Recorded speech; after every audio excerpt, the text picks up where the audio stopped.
ආයුබෝවන් සුබ දවසක්. ආයමත් අපි මේ එකතු වෙන්නේ කවිගේ ලෝකයට. ලෝකෙ කොහේ ඉඳියත් ජීවිතේ මොන දේවල් වුණත් ටික කාලයකට සැරයක් හරි කවිගේ ලෝකයට එකතු වෙන්න මම අමතක කරන්නේ නැහැ. මොකද මම දන්නවා පොත් කියවන්න ආසාවෙන් බලාගෙන ඉන්නවල ගොඩ දෙනෙක් කවිගේ ලෝකයේ පොතත් එක්ක මොකද වෙන්නේ කියලා දැනගන්න බලාගෙන ඉන්නවා කියලා. ඉතින් අදත් අපි බලමු monthly reading diary එක.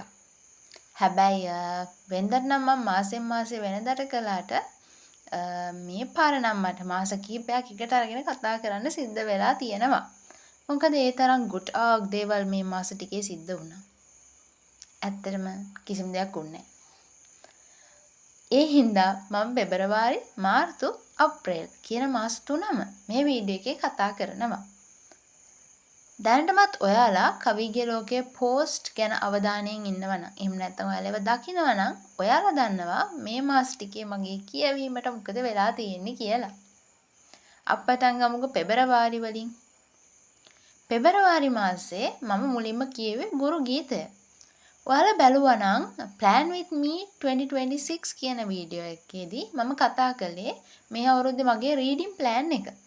ඒකෙදි මම ඔයාලට කිව්වා මගේ පොත් රාක්කේ තියෙන පරණ පොත් ආයෙ කියවන්න මම මේ අවුරුද්දේ ප්ලෑන් කරනවා කියලා.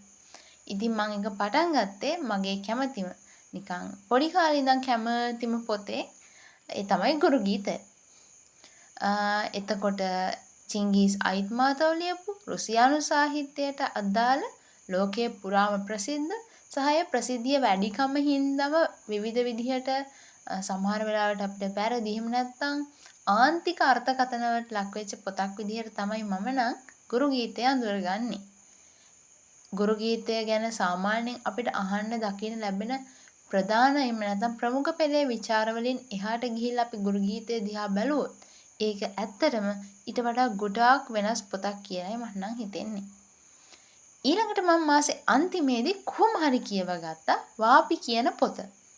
වාපි කියලා කියන්නේ ඓතිහාසික නවකතාවක්. මහසෙන් රජුරෝ එහෙම නැත්නම් මහසෙන් දෙයියෝ ගැන තමයි මේ පොතේ කතා කරන්නේ. මම කොහොමත් හිස්ටොරිකල් ෆික්ෂන් වලට ඓතිහාසික නවකතා වලට හරිම කැමතියි. ඒ හින්දා මේ පොතට මම ගොඩක් කැමතියි. මේක හරිම පොඩි පොතක්. මේ ගුරු ගීතය වගේම පොඩි ප්‍රමාණයේ පොඩි පොතක්. මහින්ද චන්ද්‍රසේකර තමයි රචනා කරන්නේ. ෆාස්ට් පබ්ලිෂර්ස්ලා තමයි පළ කරන්නේ. එතකොට ඊට අමතරව මේ පොත ගැන කියනවා නම් මේ පොත 2015 අවුරුද්දේ සම්මාන සඳහා නිර්දිෂ්ට සම්මානලාභී පොතක්. එතකොට මේ වාපි කියන නවකතාව ඊටාම කෙටි නවකතාවක්. හැබැයි ඒකේ භාෂාව හරිම ලස්සනයි. ඓතිහාසික නවකතාවක් වුණාට ඒකේ සිද්ධි විස්තර කරලා තියෙන විදිය, ඒ භාවිතා කරන භාෂාව, ඊට පස්සේ ඒකේ අවස්ථාවල අනුපිළිවෙල හදන විදිය මම නම් ඒකට හරිම කැමතියි. මම ගොඩක් ආසාවෙන් කියව පොතක්. එතකොට පෙබරවාරි මාසෙට ඉච්චරයි. දැන් අපි යන්කෝ මාර්තු මාසෙට. මාර්තු මාසෙදී මං කියවපු පොත් ගාන 0. ඔව් ඉතින් ඇත්තටම මාර්තු මාසෙදී මට කිසිම පොතක් කියවන්න බැරි වුණා. මොකද ඒකට හේතුව තමයි මාර්තු මාසයේ තමයි මගේ විශ්වවිද්‍යාල ජීවිතයේ අන්තිම සෙමෙස්තර විභාගය තිබ්බේ. ඒ කියන්නේ මුළු අවුරුදු 4ක් විභාග ලියලා අන්තිම ටර්ම් එක අන්තිම සෙමෙස්ටර් එක තමයි මාර්තු වලදී ඉවර වුණේ. ඉතින් මේ මාසේ පාඩම් කරනවා ඇරෙන්න වෙන කිසිම වැඩක් කරන්න උනේ නැහැ. සහ ඒ අතරේ අපේ අවසන් උපාධි නිබන්ධය රචනා කරන්න වැඩක් තිබ්බා. මේ ඔක්කොමත් එක්ක ඉතින් මට අමතර පොත් කියවන එක නම් පොඩ්ඩක්වත් කරන්න බැරි වුණා. හැබැයි ඉතින් ඔයාලා දන්නවනේ මම විභාගයකට ලෑස්ති වෙනවා කියන්නේම පොත් ලොකු ප්‍රමාණයක් එක්ක ගැටෙනවා කියන එකමයි. ඉතින් හැබැයි ඒ වගේ පොත් ඒ කියන්නේ මගේ විෂය කටයුතු වලට මම වෙනමම කියවන පොත් අපි මේ රීඩින් ට්‍රැකර් එකට ගන්නෙ නැති නිසා මාර්තු මාසයේ මගේ කියවීම බිඳුවක් විදිහට තමයි සටහන් වෙලා තියෙන්නේ. හැබැයි ඉතින් ඇත්තටම නම් සමහර උත්තර නිර්මාණය කරගන්න පාඩම් වලට අදාළව නිර්දිෂ්ට කෘති ගොඩාක් පරිශීලනය කරනවා විභාගයකට යන්න කලින්. හැබැයි විනෝදාංශයක් විදිහට කරන කියවීමක් නෙවෙයි. ඒ නිසා ඉතින් මාර්තු මාසේ විනෝදෙට පොත් කියුවේ නැහැ. ඊළඟට අප්‍රේල් මාසේ. අප්‍රේල් මාසෙත් බිඳුවක් වෙන්න ගිහිල්ලා යන්තම් එක බේරුණා වගේ සිද්ධියක් තමයි උනේ. මට මාර්තු මාසෙ ඉවර වෙද්දි අප්‍රේල් මාසයේ ආරම්භ වෙද්දී ආරාධනාවක් ලැබුණා ITV නාලිකාවේ පොත්ගුල වැඩසටහනට ආරාධිත පාඨකයෙක් විදිහට සහභාගී වෙන්න කියලා. ඉතින් ඒ වැඩසටහනේදී කතා කරන්න නියමිත වෙලා තිබේ දේශිත ප්‍රමෝද් කියන නවක ආධුනික නිර්මාණකරුවාගේ නිර්මාණ ගැන. ඔහුගේ කවි පොත්, ඔහුගේ නවකතා ගැන. ඉතින් ඔහුගේ පළවෙනි නවකතාව මේ විදිහව පළ කරලා තියෙනවා පාපොච්චාරණය. ඉතින් මේ වැඩසටහනේදී මම මේ කෘතිය ගැන කතා කරන්න, සාකච්ඡා කරන්න නියමිතව තිබෙන නිසා මම ඉක්මනට එක දවස් දෙකක් වගේ ඇතුළත දවස් දෙකෙන්ම පැය 6ක් වගේ කාලයක් ඇතුළත හරිම වේගෙන් මේ පාපොච්චාරණය කියන කෘතිය කියෙව්වා. ඒකත් කවදාවත් මම කරන්නෙම නැති වැඩක් තමයි මම කළේ. PDF එකක් කියෙව්වා.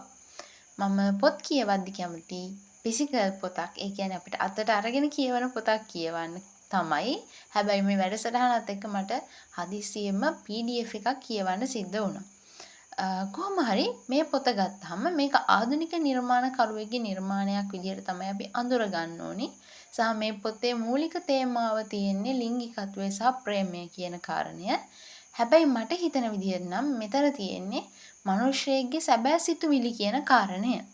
මොකද මේ කතාව පුරාම තියෙන පාපොච්චාරණයක්. ඒක ගරුක කියන මිනිස්සයා තමන්ගේ සිතේ ඇතිවන මහා අරගලයක් එක්ක තමයි මේ පොත ලියලා තියෙන්නේ. එතකොට ඔහු තමන්ගේ ජීවිතේ මුහුණ දුන්නු දහසක් එකක් සිදුවීම් ගැන ඔහු කරන පාපොච්චාරණයක් තමයි අපිට මේ පොතේදී කියවන්න හම්බ වෙන්නේ. ඉතින් ඒ ගැන ඔයාලට වැඩි විස්තර බලා ගන්න පුළුවන්. මම පෝස්ට් එකේ දාලා තියෙන ඒ වීඩියෝ එකෙන් එහෙම නැත්නම් ඒ ITV එකේ පොත්ගුල වැඩසටහනෙන්. ඉතින් ඒකත් බලන්න කියලා ආරාධනා කරනවා. මම එදා දක්වපු අදහස් ගැන ඔයාලා මොකද හිතන්නේ කියලාත් කියන්න කියලාත් ආරාධනා කරනවා. ඊට අමතරව කවි පොත් ලියලා තියෙනවා. නමුත් මම වැඩිපුර කියුවේ පාපොච්චාරණය නිසා. කියන්නේ මම සම්පූර්ණයෙන් කියවලා අවසන් කළේ පාපොච්චාරණය නිසා. මම ඒකත් අප්‍රේල් මාසයේ මගේ රීඩින් ලිස්ට් එකට ඇඩ් කරගත්තා. හැබැයි ඊට පස්සේ මේ මාසෙ වෙනුවෙන් වෙන කිසිම පොතක් කියවන්න මට අවස්ථාව හම්බ වුණේ නැහැ. කොහොම හරි ඒ අඳුරු කාලය දැන් ඉවරයි. මේ මාසය ගැන අපි අලුත් වීඩියෝ එකකින් කතා කරමු. හැබැයි මේ වීඩියෝ එක රෙකෝඩ් කරන වෙලාවෙදී, ඒ කියන්නේ මේ මාසෙ මුල වෙද්දී මම කියවමින් ඉන්නේ මාටින් වික්‍රමසිංහගේ භවතරණය කෘතිය. මං කියවනේ මං කොහොමත් හිස්ටොරිකල් ෆික්ෂන්, ඒ කියන්නේ ඓතිහාසික සිදුවීම් සහ ඓතිහාසික කතා ගැන ලියවෙන පොත්වලට ගොඩක් කැමතියි කියලා. ඉතින් මේකත් ඒ වගේ කතාවක් කියලා කිව්වොත් හරි, නිකම්ම කෙටියෙන්ම කියනවා නම් මම දන්නේ මම ඒ මෙච්චර දවසක් මේ පොත කියුවේ නැත්තේ කියලා. කොහොම වුණත් මම පොතට ගොඩක් කැමැත්තෙන් ඉන්නේ. තාමත් කාලය සම්බන්ධ ගැටලුව තියෙනවා. හැබැයි පුළුවන් තරම් කාලය කළමනාකරණය කරගෙන මේ දවස්වල භවතරණය කියවමින් ඉන්නවා. අපි ඊළඟ වීඩියෝ එකදී මේ මාසෙ අවසන් වුණාට පස්සේ බලමු මේ පොත්වල මොනවද තියෙන්නේ, තව මට පොත් කීයක් කියවන්න පුළුවන් වුණාද කියලා. ඉතින් මං හිතනවා මට ආයෙම back to track වෙන්න ලැබෙන්න කියලා. ඒ වගේම පහලින් කියන්න ඔයාලට පහුගිය මාසවල මොකද වුනේ කියලා. ආයෙම දවසක හම්බ වෙනකන් සතුටින් පරිස්සමින් ඉන්න. මම කවි.